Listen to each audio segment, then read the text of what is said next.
Thus, the world economy froze, and it will take a long time for the thaw to save the old system. Quenching will worsen the healing situation and ultimately have the deflation for a long time after the oceans of the money are injected into the system to prevent complete melting. What happens when the system comes back to life? There will be a gap in the output, great unemployment, a big budget deficit does not come out of the textbook for hyperinflation conditions. Will the government reduce its budget? If so, this will damage many levels. Will there be tax? This will not allow people to dance on the streets, or will therefore help heal. More importantly, with a huge budget deficit, can the government continue to issue bonds to self-finance? Who will buy them? Who will get the reserve money? Will he buy an angry China? Is the Middle East broken? Will it be Russia?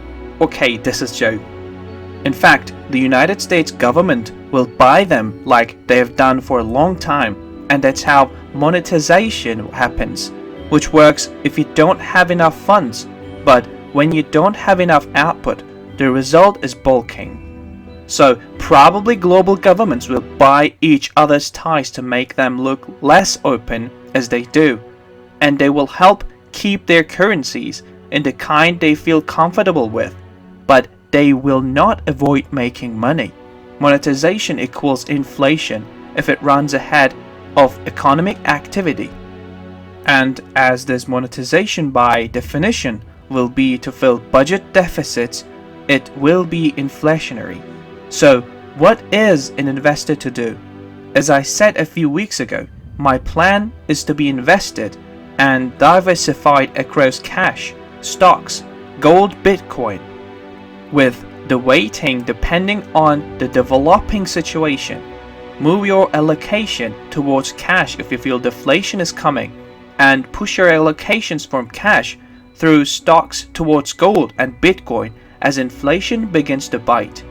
These asset buckets are cheap to buy and hold, and they are liquid.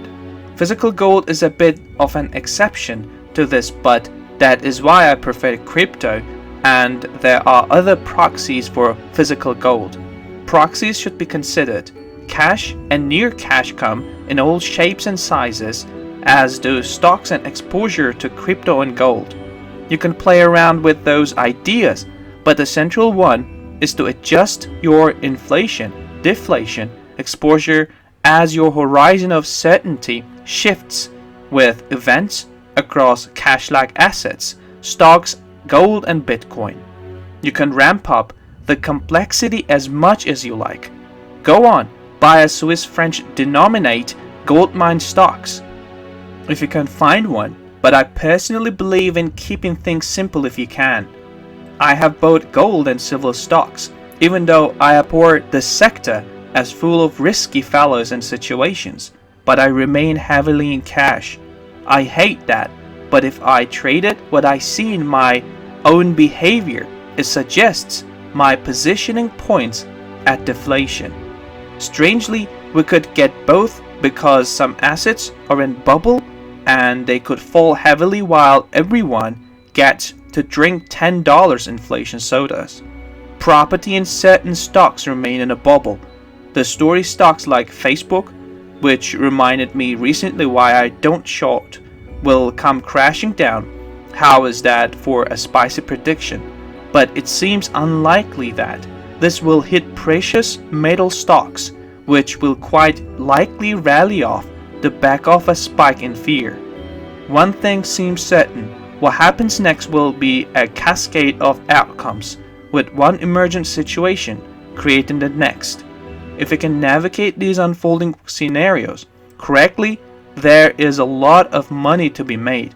But get it wrong, even by doing nothing, you could end up wearing a barrel. What I am looking out for, and it's not a high probability, is immediate inflation. This will happen like this. When the economy unlocks, there is not a full supply chain of stuff. Companies are on their knees and need to make money fast or go out of business. They jack their prices as there is nothing else to do or to lose. Take a restaurant, which can now only host half the customers. It either goes bust or jacks up its prices and pray. It can't drop its wages much. It can cut its headcount, but its overhead is pretty much unchanged. Its supply chain has also jacked up its prices, because lower volume needs higher prices to cover its overhead too, and its supply chain is cranky as well. So everyone raises its prices.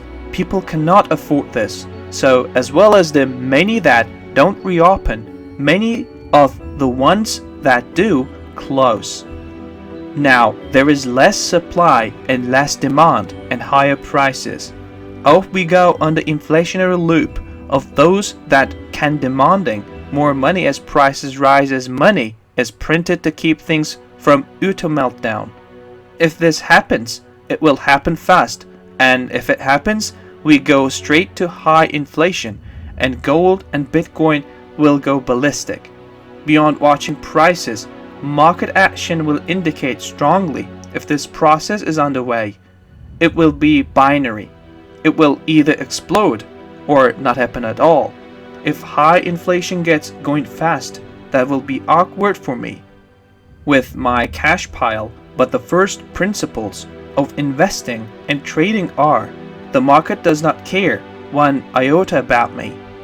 If I'm right, it will pay me. If I'm wrong, it will take my money. If I don't play, the world will move on without me.